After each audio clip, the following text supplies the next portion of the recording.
నా పేరు సురేష్ అండి. మాది వలసపాకలండి. వీఆర్ హెయిర్ క్రియేషన్స్ అని చెప్పేసి అండి వాళ్ళు ఫేస్బుక్లో యాడ్ అవ్వడంతో ప్లాంటేషన్కి అని చెప్పేసి నేను రావడం జరిగిందండి. డీటెయిల్స్ తీసుకుందామనండి. వాళ్ళు ఫోన్ చేస్తేనే వచ్చానండి. నేను వచ్చిన తర్వాత దసరా ఆఫర్ అని చెప్పేసి పోయిన దసరాకండి దసరా ఆఫర్లో ఉన్నదని చెప్పేసి ఒక ప్యాకేజ్ చెప్పారండి. సరే నేను ఆలోచించుకొని చెప్తానని చెప్పడం జరిగిందండి.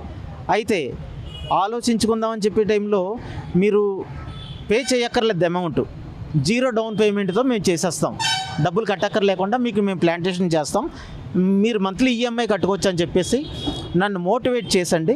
బజాజ్ ఫైనాన్స్ మీద 80,000 క్యాష్, ఒక 10,000 90,000 తీసుకొని 98,000 ప్యాకేజ్తో నాకు హెయిర్ క్రియేషన్ వాళ్ళు ఆఫర్ ఇవ్వడం జరిగిందండి. నేను దానికి నన్ను మోటివేట్ చేసిన విధానానికి సరే అని నేను ఒప్పుకొని చేశానండి. ఇప్పటికి సంవత్సరం అవుతుందండి. సంవత్సరం నుంచి ఇప్పటి వరకు నేను వచ్చిన ప్రతిసారి బీపీ రేజ్లో ఉంది, డయాబెటిక్ రేజ్లో ఉందంటూ కాలయాపన చేస్తూ వచ్చారండి.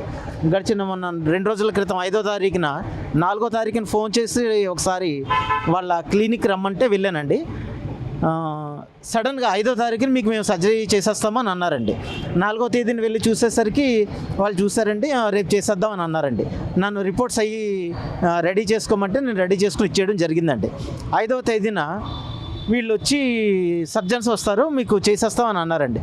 తీరా చూస్తే అక్కడికి వెళ్ళేసరికి ఒక ఆయన వచ్చారండి, హెయిర్ రిమూవ్ చేసేసాడు.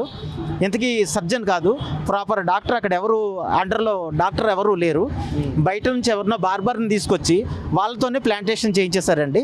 చేయించడానికి ట్రై చేశారండి. నాకు వాళ్ళని చూసి టెన్షన్ వచ్చింది. టెన్షన్ రావడంతో కాస్త బీపీ పెరిగిందండి.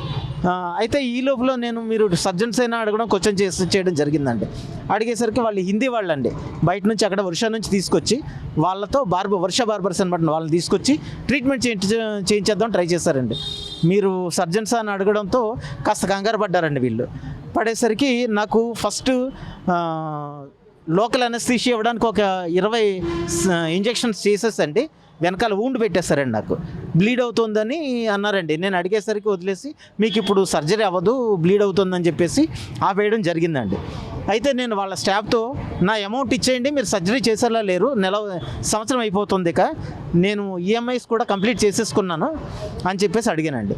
అడిగేసరికి మా బ్రాంచ్ వాళ్ళు ఒప్పుకోరు, డబ్బులు రిటర్న్ ఇవ్వడం కుదరదు, అలా ఇలా అన్నారు. నా పరిస్థితి ఏంటంటే అడిగి చెప్తామండి, టైం పడుతుంది అంటున్నారండి. అన్నారు కానీ సంవత్సరం నుంచి కూడా వీళ్ళు అలా ఇలా పోస్ట్ పోన్ చేస్తుంటే నేను చెప్తానే ఉన్నానండి, నా డబ్బులు ఇచ్చేయమని చెప్పేసి. డబ్బులు ఇవ్వకపోగా వాళ్ళు మళ్ళీ మీరు డబ్బులు కట్టలేదు, ఇంకా 24,000 కట్టాలి, ఇంకా డబ్బులు కట్టాలి మాకంటే చెప్తూ మమ్మల్ని ఎలా చేస్తున్నారండి.